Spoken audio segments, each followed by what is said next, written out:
Zdaj v zadnjem času je ogromno govora o bančni luknji in pri teh stvarih je potrebno tudi narediti nekoliko primerjav, da so zadeve bolj predstavljive in da vidimo, o kakšnih okvirih govorimo.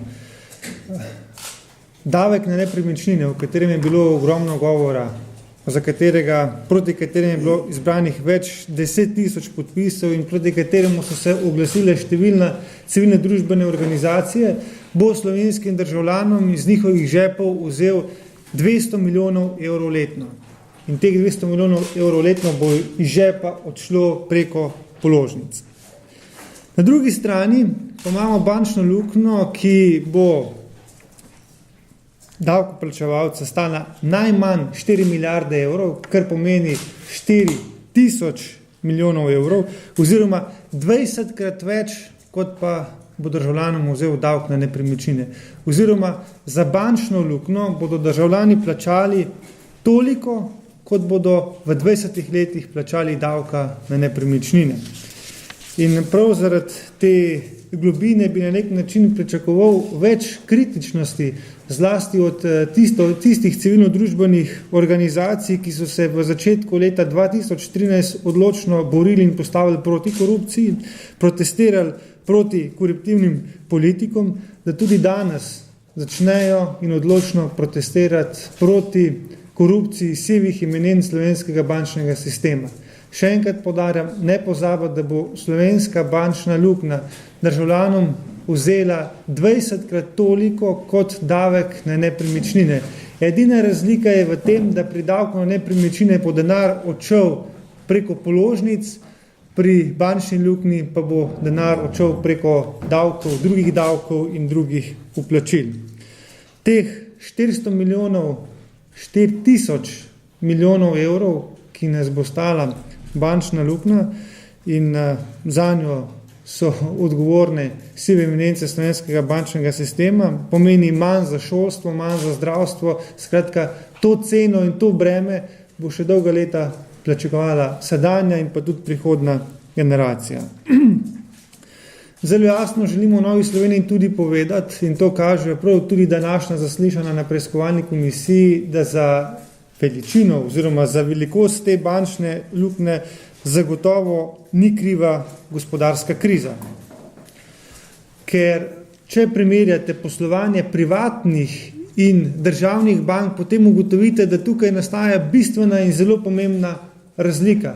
Sprašujem pa se, ali ni bila gospodarska kriza za vse enaka, za tiste, ki so delovali v privatnih bankah, kot tudi za tiste, ki so delovali v državnih bankah. Ampak kje in na kakšen način pa nastaja ta bistvena razlika v rezultatih in poslovanju. To pa je v načinu poslovanja, v načinu dela. Na preiskovalni komisiji smo lahko slišali tudi o primerih, ko so privatne banke zavrnile nek kredit, medtem ko so ga na drugi strani državne banke odobrile. Jasno je, da danes številni slovenski bančniki valijo krivdo na krizo in te odgovornosti ne želijo prevzeti. Jasno pa je, da so bančno luknjo in s tem tudi poglabljene krize povzročili prav z neodgovornim in pa s površnim delovanjem v teh bankah. Mislim, da se morajo vse politične stranke zavzeti in med njimi zagotovo tudi Nova Slovenija, da prenehamo zagovarjati bančno tajnost, ko gre za davkoplačevalski denar. Bančna tajnost ne sme biti nikoli več izgovor, ko gre za denar državljanov.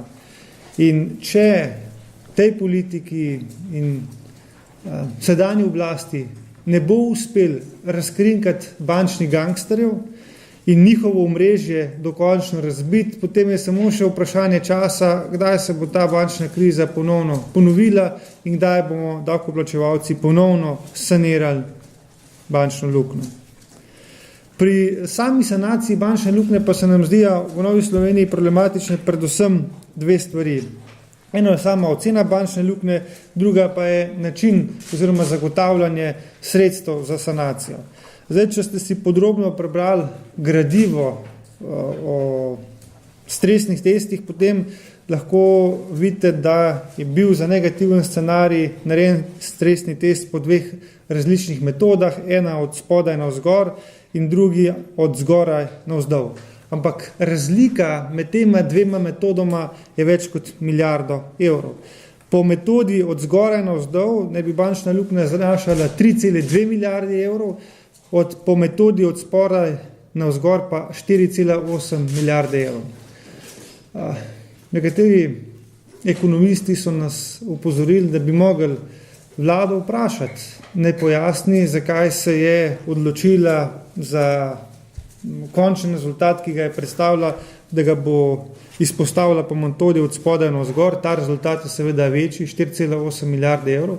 Kaj bi se zgodilo, če bi izbrali nižjo varianto?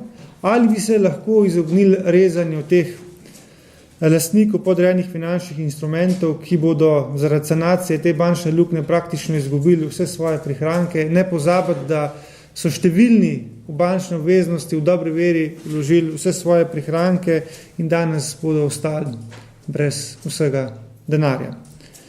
Kot sem pa rekel, je ta razlika med tema dvema pristopama oziroma tema dvema metodologijama več kot milijardo evrov. In morda, če bi se odločili za neko drugo metodologijo, bi bila potrebna manjša sredstva, kljub temu, da bi lahko zagotovili kapitalsko ustreznost bank. Zdaj, druga stvar, ki sem jo izpostavil, da se nam zdi problematično zagotavljanje teh sredstev za samo sanacijo bank, nekako nas moti, da predsednica z vso energijo ali pa z vso močjo zavrača kakršnekoli pogovore, da bi denar za sanacijo bančnega sistema dobili iz evropskih reševalnih skladov. Zdi se nam to neodgovorno in na nek način tudi nesprejemljivo, da zaradi političnih razlogov ne iščemo najbolj ekonomično in najracionalnejšo varianto za sanacijo bančne luknje. Tudi napovedi novih zadolžitev, prodaje novih obveznic nas skrbijo zlasti, če bodo obveznice prodane v dolarjih. Kot kažejo zadnji podatki, so obrestne mere dolarskih obveznic nekoliko višje v primerjavi z evrskimi. Predsednica vlade je postavila kot eden izmed pomemben simbol oziroma kot neko pomembno vrednoto suverenost. Ampak pozabila pa je ob tem povedati, da si suverenost kupujemo z dragim zadolževanjem in da ko enkrat ne bomo več sposobni vračati tega denarja oziroma bomo mogli zelo krvaveti, da bomo ta denar lahko vračali, v tistem trenutku bo Slovenija začela izgubljati suverenost. Torej, z vsakim dnem, ko Slovenija odlaša z uvedbo reformom, smo bliže izgubi suverenosti. Neverjetno me boste vprašali, kaj pa v tej gospodarski krizi in pri sanaciji slovenskega bančnega in tudi gospodarskega sistema ponuja Nova Slovenija. Mi smo že na samem kongresu rekli, da iz sedanje situacije nas lahko rešijo 3 stvari. Eno je nižja davčna obremenitev, drugo manjša javna uprava in tretje privatizacija. Da je ta naša pot pravilna, nam potrjujejo tudi številni obiski, ki jih poslanska skupina upravlja na terenu. Mislim, da smo edina poslanska skupina, ki je od začetka mandata upravila 17 terenskih obiskov, kjer se srečujemo številnimi podjetniki in obrtniki in prav vsi nam zatrjujejo, da je ta naša pot edina prava, da se novih delovnih mest ne da ustvarjati z administrativnimi ukrepi, ampak samo s primernimi pogoji, ki naredijo to, da potem pride neko podjetje do novega delovnega mesta. Vprašanje, seveda, ki se nam ves čas na terenu postavlja, je tudi to, da prosim razložimo, kako lahko prižemo z nižjo davčno obremenitev do večjih proračunskih prihodkov. Ta stvar je preprosto razloživa za čist uporabo zdrave kmečke pameti. Veste, da je logika takšna, da višji kot so davki, bolj se ljudje izogibajo plačevanju davkov. Višja kot je davčna obremenitev, več imamo dela na črno, več imamo sive ekonomije. In danes imate številne podjetnike in tudi številne posameznike, ki so zaposleni uradno za minimalca, preostali del plače pa torej dobivajo na roke. Nekoliko več je tudi dela na črno. In zelo preprosta primerjava med Slovenijo in Slovaško kaže na to, da recimo, če ti hočeš v Sloveniji delavca plačati s 1000 evri neto, zanj ga podrabiš 1900 evrov, medtem ko pa na Slovaškem 1300 evrov. To so tiste razlike, ki Slovenijo delajo nekonkurenčno, in to so tisti podatki, zaradi katerih v Novi Sloveniji ocenjujemo, da bi se dolgoročno z znižanjem davčnih obremenitev v slovenski proračun natekli več denarja, ker bi se ljudje enostavno manj izogibali plačevanju davkov.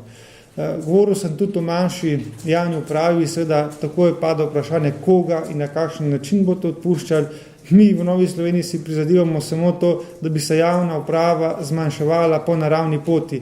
Po naravni poti je odliv -3% letno, medtem ko pa je minister Virant sindikati sklenil, da ta odliv letno ne bo znesel več kot -1%, kar realno pomeni, da se bo na novo zaposlovalo v javno upravi, kar je za nas nesprejemljivo. In zadnja točka, ki jo postavljamo, da je tudi privatizacija ena izmed rešitev. Jaz moram reči, da tukaj nam potem lepijo številne neprimerne nalepke, češ, da smo neoliberalci, da smo za razprodajo državne srebrnine in druge neumnosti, ampak glejte, dejstva so zelo preprosta. Vprašamo se, kaj je država v teh letih ustvarila svoje srebrnine, ugotovili boste, da zelo malo, da je floskula o nacionalnem interesu bil zgolj argument, da se je z državnih podjetij odlivala velika količina denarja in temu je potrebno enkrat narediti konec. Mi smo prepričani, da privatizacija ne pomeni nujno prodajo zgolj tujim lastnikom. V ponedeljku smo bili na terenskem obisku, smo videli v primeru Postojnske jame, da lahko privatizacija in prodaja pomeni tudi domačim lastnikom, ki s temi stvarmi znajo zelo dobro upravljati. Dejstvo pa je, da podjetij nihče ne kupuje zaradi tega, da bi jih zaprl, ampak jih kupujejo zaradi tega, ker si želijo njegovega tržnega deleža oziroma znanje, ki ga premore to podjetje. In prepričani smo, da če skrbiš za svoj lasten denar, potem se do tega podjetja in do teh stvari obnašaš popolnoma drugače.